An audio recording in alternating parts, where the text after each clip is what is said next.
What is up, down, and sideways, you beautiful individuals? It is another epi of League Unlock. Eric and Mark here with you fine feathered individuals for a little bit of tasty NA versus EU on the day. And I think the only real way you could probably describe this series is all of the emotions. It really hit the whole spectrum for both EU and NA fans. You had the full platter on display for the West in this matchup. I think we're stepping away from this one with some conflicting thoughts about where both teams' trajectories are going to be compared to maybe what we had hoped the trajectories would look like at the end of this matchup, win or lose for either one of these squads. Let's dive into it. And listen, this series kind of started, it was controlled. It looked a bit like the MSI series. FlyQuest was, it was a slower game, took a while for kills to ramp up, but they were pretty decisively in control. Inspired runs the early game on Wukong. Kind of looked like the FlyQuest we've been accustomed to seeing this year. It looked like the no sugar version or the diet version of the soda that is what FlyQuest was able to put out, able to produce against G2 at MSI. You liked how the comp was rolling. You liked how the players were able to execute a lot of what that needed to do in order to get across that finish line. Happy to see that.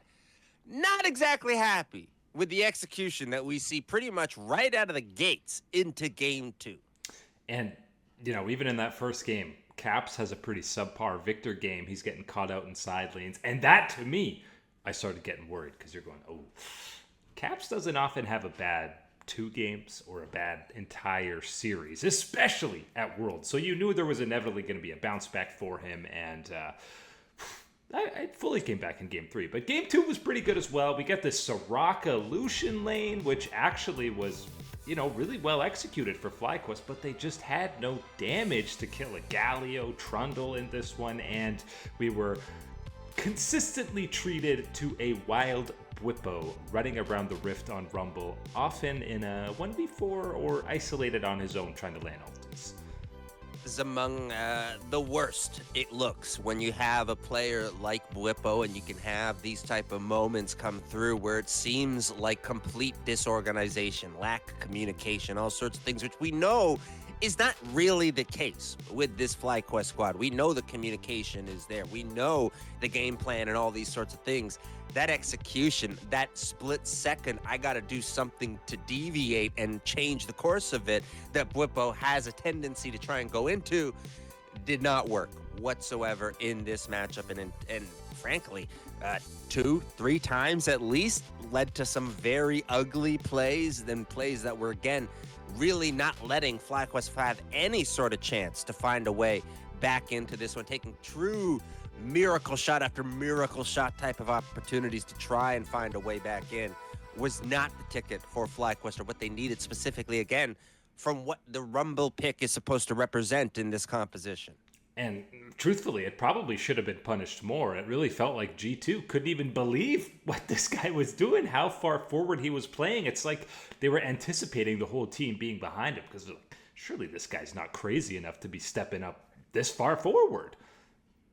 He was that crazy to be going that far forward, and it makes you think, again, if a squad like G2, and again, credit to G2 for that, able to punish, able to sniff out and recognize that type of mistake, what's it going to be when one of these other bigger dogs that we all know are still waiting and can still be waiting, win or lose in a matchup like this, for what you're going to have to go up against? Not the look you wanted to see, and enough that I think, frankly, I would have made a change. I would have rolled into Gakgos, depending, again, understanding what is going on behind the scenes and the coaching staff's feel of it, it would be different. But from that fan, couch, armchair GM type of perspective, I'm immediately wanting to change the perspective, change it, give it something different, shift up the gears into this next game. That's how bad and out of place and out of sorts that performance looked from Bwipo, specifically in the game 2 underperformance, I'll say, from FlyQuest. And Fly actually ends up kind of doing the opposite. They double down on Bwipo, draft him the Renekton, and prioritize him early, and credit where credit's due. He has a he's basically the entire gold lead for FlyQuest in these early games, and Broken Blade's down like 30, 40 CS, trying to just scrape up whatever gold he can on the Jax.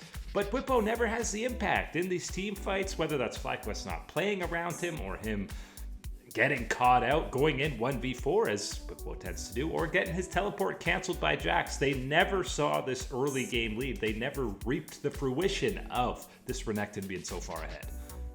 It shares the same fate as all prehistoric creatures. You see them, you go back, oh, that's so beautiful, wonderful to see.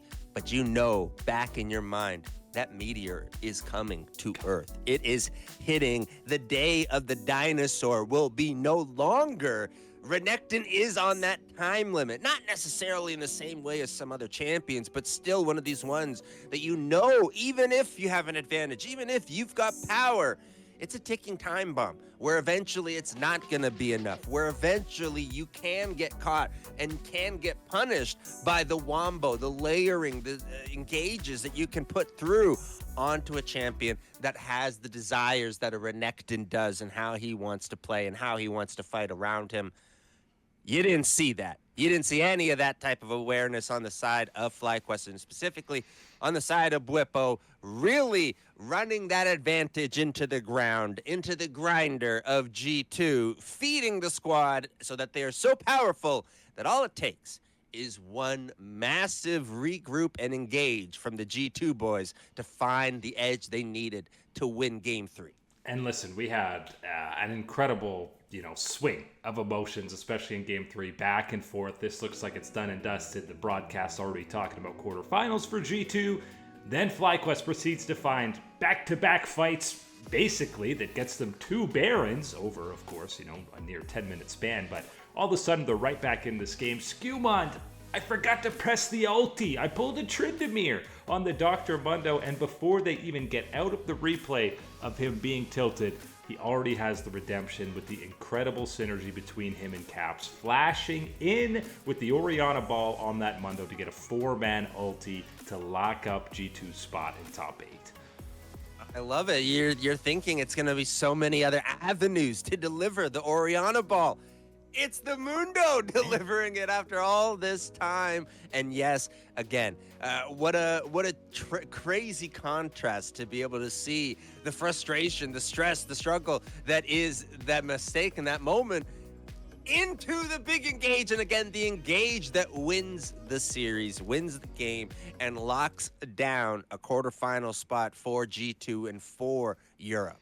And by no means was it the best FlyQuest level on the day. I mean, they almost got away with a Jhin into a Mundo, which, usually is a big no-no. Don't pull that one out. And, Busio, the Nautilus, something happens with Nautilus players. He was like 2 levels behind Labrov the whole time. That was probably a strategy by them. But when he's so squishy, you get an 0-8 type of performance. But definitely a bounce back from Caps after that rough Game 3. It was a lot more dramatic, or Game 1, sorry. A lot more dramatic Game 3 than G2 was probably hoping for, but shows these two teams can be evenly matched.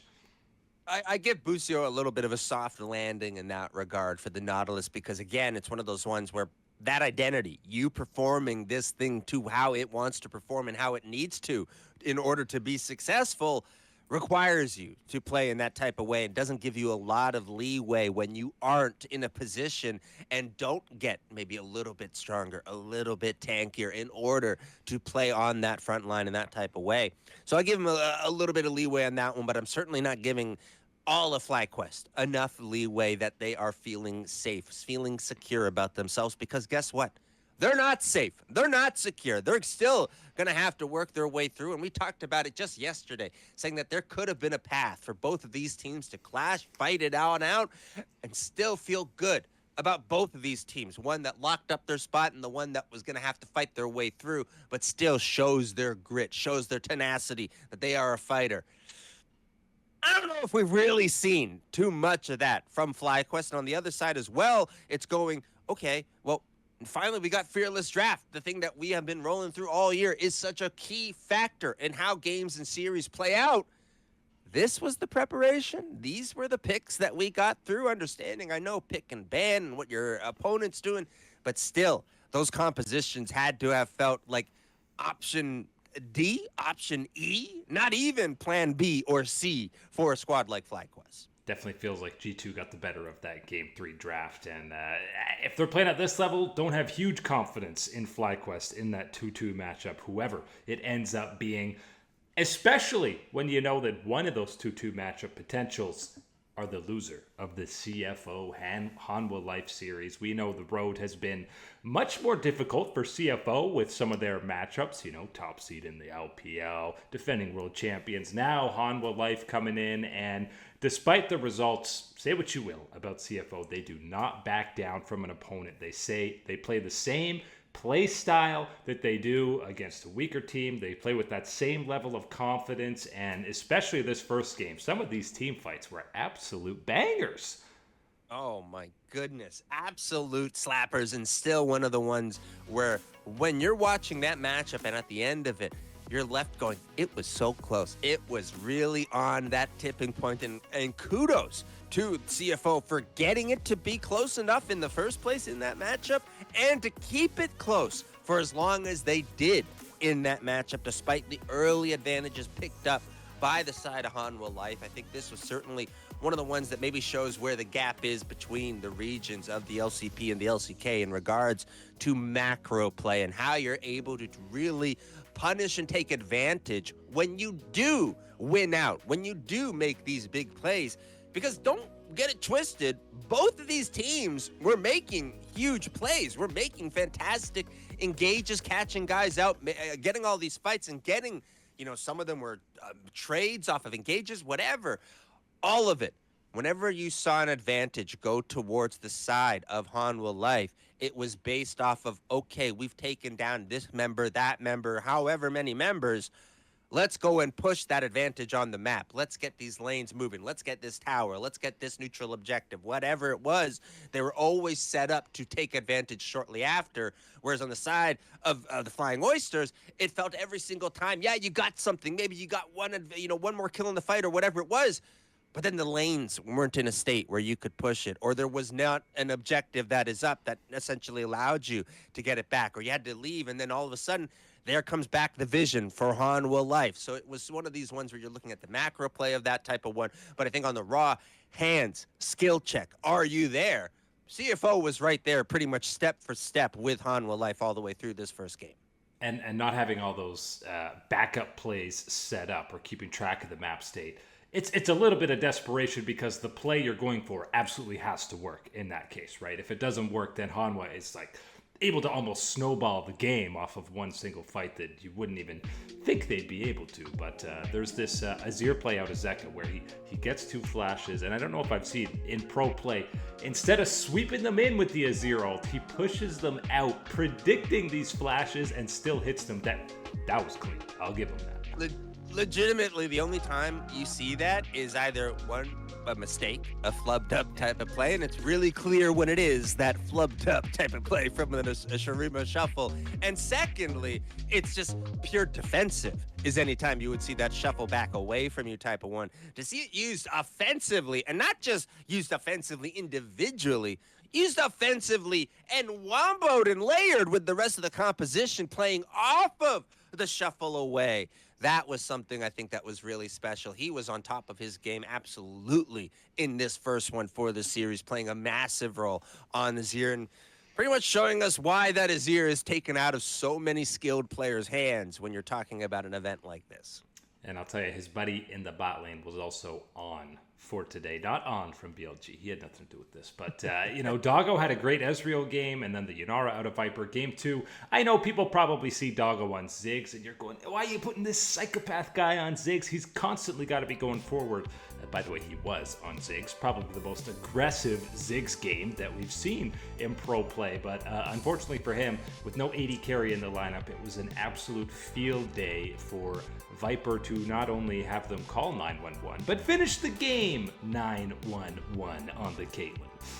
Oh man, I think out of all the guys, I think Doggo during his time in the LPL must have swapped keyboards with Jackie Love of all people.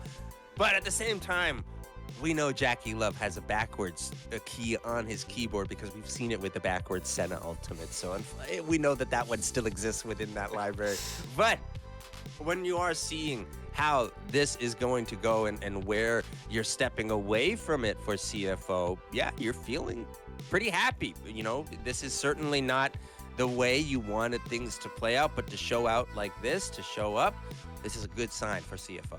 Yeah, and listen, it's a good sign for Hanwha too. They definitely stepped up pretty much across the board. Zeus was a menace the whole time and clearly was a top gap throughout. But if you're dropping this CFO versus FlyQuest tomorrow in a best of 3 at the 2-2 zone, you're favoring CFO, right?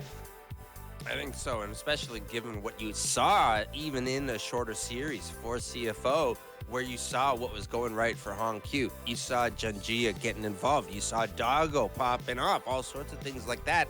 And even so, even into a tough matchup, and certainly one where they did get their advantages taken on them by a guy like Zeus, Blippo has certainly got to be looking at what type of interesting combinations you can throw out if you are rest and driver and how they both play and utilize that within the composition. Again, one of these ones, ding, ding, ding.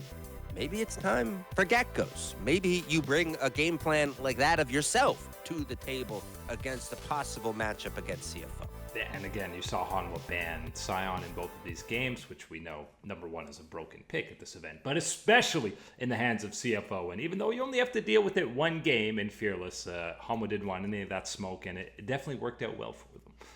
It's a strong enough pick that, take into consideration Hanwha Life not wanting any of that smoke, any of that business, Zeus is the guy with the record-breaking kills on Sion in a game this year. So yes, even a squad with that little card in their back pocket and knowing it can be utilized says, don't want to see this thing out on Summoner's Rift. So yes, I expect that should be a priority pick ban type of situation. Not even pick, ban. It should be banned almost every time in this type of one.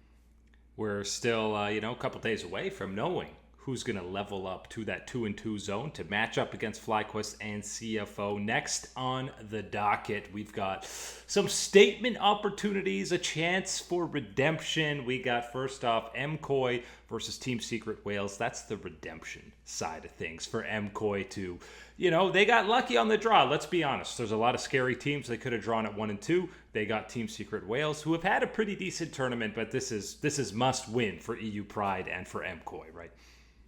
It's one of these ones where, again, I think Team Secret Wales certainly has some of that CFO energy, has that LCP level up and showing the skill of the region, that it's not just clearly a complete one-horse race. There's other threats. There's deeper things that you got to be worried about coming through from this region. And I think, that starts in this matchup against Movistar KOI. Still should be Movistar KOI favored, and absolutely, given what we have even seen in the small sample size of this event, there's reasons to be hopeful, reasons to see that, yes, the good version, the best version of Movistar KOI can still appear at this event. But you also know the whoopsies, the slip-ups, the negatives, they're also there and can be possible at this event too. So cautious optimism for Movistar KOI. Yeah, I feel like they're maybe the most emotionally driven team at this entire event. If things are going well, they look like a world-class team. If things aren't going so well, then they'll tilt off the face of the earth and it'll be a quick, 40-minute series. But they've got a little bit of momentum. They at least got to take down Fnatic. So I feel like things are probably feeling okay for them. They see this draw. They're probably feeling even better. So I think KOI's going to show up on the day and put up a dominant performance where we can legit have the conversation about them vying for one of these top 8 spots to join their EU brethren in G2. Again, matchup dependent, especially when you look the other side when you have TES and Gen.G. The loser of that dropping to 2-2. The only way I see Gen.G losing here is if they want more stage time to practice before quarterfinals. I don't mean to be mean to either one of those squads, but that really feels like kind of coughing baby versus nuclear bomb type of territory when you're talking about the power levels that exist within both of those matchups. Yes, TES versus Gen.G, did not expect this was going to be one that we would have at this point, but certainly one you had to be a little bit prepared in thinking about as a possibility for both of these squads. It's going to be one of those ones where it is serious on the exit out of this and who is securing that spot, who is going to be pushed out. cannot wait to see how these two play out. Yeah, and obviously I feel like the one angle for top esports, and surprisingly, usually these are the top two guys in their role, the Kanavi versus Canyon matchup. I mean, Kanavi's head and shoulders ahead of Canyon right now. Even in the T1 series, Canyon was good, but you weren't saying this guy gapped owner or anything. So that's the one angle, if there's not a decent level up from Canyon, that you can give the edge to TES. And this is one of those ones where time after time, again, we've had the conversation about a jungle matchup, specifically about a Kanavi type of matchup, hyping him up, talking about all these crazy, amazing numbers and skill popping things that we've seen in the LPL. But then we get to the international stage. We get to these high profile jungler matchups, and it almost has never worked out where we see the true Kanavi. We really get to see the Kanavi that is the one that has built up this legacy and this name that we talk about. So I want to see that specifically in this series. And again, no better guy to do it against than Canyon and his story career and what he has done. And again, this would be massive for the local fans, for the Chinese fan base that is there, that is, keeping this event, which, hey, shout out to the crowd. The crowd's been good so far at this event. I think regardless of LPL team or not, I think they have been invested. They've been vocal. We've seen amazing cosplay in the stands and everything. So absolutely give yourselves a pat on the back if you are one of the lucky few in attendance. And, Top Esports might be an unlucky squad. I think KT might have been their best chance to qualify to quarters. They draw Gen.G. I mean, you look on the horizon, there's a T1 potential matchup. Someone else like KT legit might have been their easiest opponent that they were going to get to qualify for top 8. And again, it just plays to how crazy it is, the reality that we have KT already locked up. Not that KT doesn't. I forgot they were at the tournament. But of all the guys that you would have thought that would have their spot locked in early, these type of ones, the guys that would, that are locked up, and then that leaves you who else you're playing with, you wouldn't have thought KT. Spice only heats up as we keep going through worlds to get to eventual knockouts. But that is it today for Liga Unlock. Eric and Mark here with you beauties. Thanks for hanging out. We'll catch you on that flippity flip.